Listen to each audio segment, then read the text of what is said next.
আরজি করে তরুণী চিকিৎসককে ধর্ষণ করে খুনের পর টনক নড়ল এবার প্রশাসনের। রাতে মহিলাদের নিরাপত্তার জন্য একগুচ্ছ পদক্ষেপ করল রাজ্য সরকার। যারা নাইট শিফটে কাজ করেন তাদের জন্য বিশেষ কর্মসূচি রাত্রির সাথী। নিরাপত্তার জন্য চালু করা হবে রাত্রির সাথী নামে একটি মোবাইল অ্যাপও। আরজি করের ঘটনা নিয়ে বিক্ষোভ প্রতিবাদে উত্তাল রাজ্য, তার আঁচ পড়েছে সারা দেশও। সেই সঙ্গে কর্মস্থলে তরুণী চিকিৎসকের ধর্ষণ ও খুনের ঘটনায় ফের একবার উঠছে নারী নিরাপত্তার প্রশ্ন। এমন ঘটনা যাতে আর না ঘটে সেই লক্ষ্যে রাতে মহিলাদের নিরাপত্তার জন্য এবার একগুচ্ছ কর্মসূচির ঘোষণা করল রাজ্য সরকার।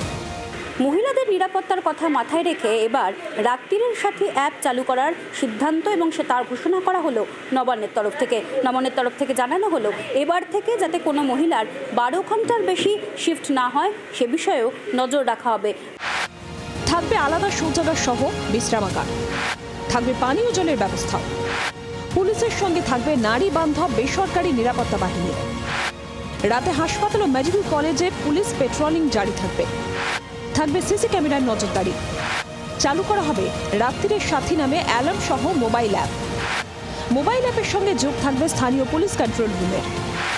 যে কোনো জরুরি পরিস্থিতিতে 100 বা 112 হেল্পলাইন নম্বরে ফোন করা যাবে। নিরাপত্তার স্বার্থে তল্লাশি ও ব্রেথলাইজার টেস্ট করা হবে। যৌন নিগ্রহ সংক্রান্ত অপরাধ রোধে বিশাখা কমিটি থাকতেই হবে।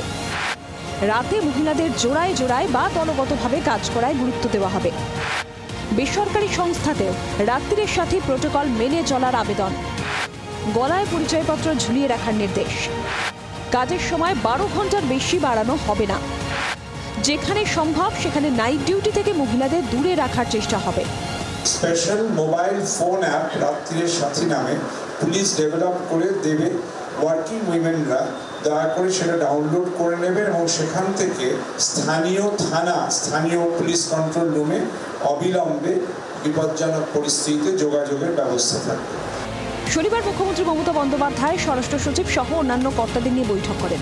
এরপরই রাত্রির সাথী কর্মসূচি ঘোষণা করা হয়। এই ঘোষণা নিয়ে অবশ্য ভিন্ন সুর আন্দোলনকারীদের। আমাদের সেফটি, জাস্টিস সব কিছুর জন্য যে ব্যবস্থা উনি নিতে চাইছেন সেটা যেন খুব তাড়াতাড়ি হয়, সেটার ডিলে আমরা কোনোভাবেই চাইছি না। পাশাপাশির অনেক কিছু সুবিধা আমরা যখন আমাদের মেন বেস মোটো যখন খাওয়ার চাই তখন আমাদের জামা কাপড় দেওয়া হচ্ছে, আমাদের মানে সাজার জিনিস দেওয়া হচ্ছে, আদার এক্সেসরিজ দেওয়া হচ্ছে। That are no need. আমাদের মেন এখন টার্গেট আমাদের জাস্টিস চাই।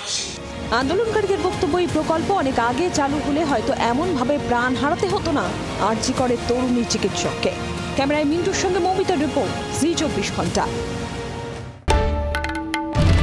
বাংলার আওয়াজ, বাঙালির আবেগ, জি 24 ঘন্টা।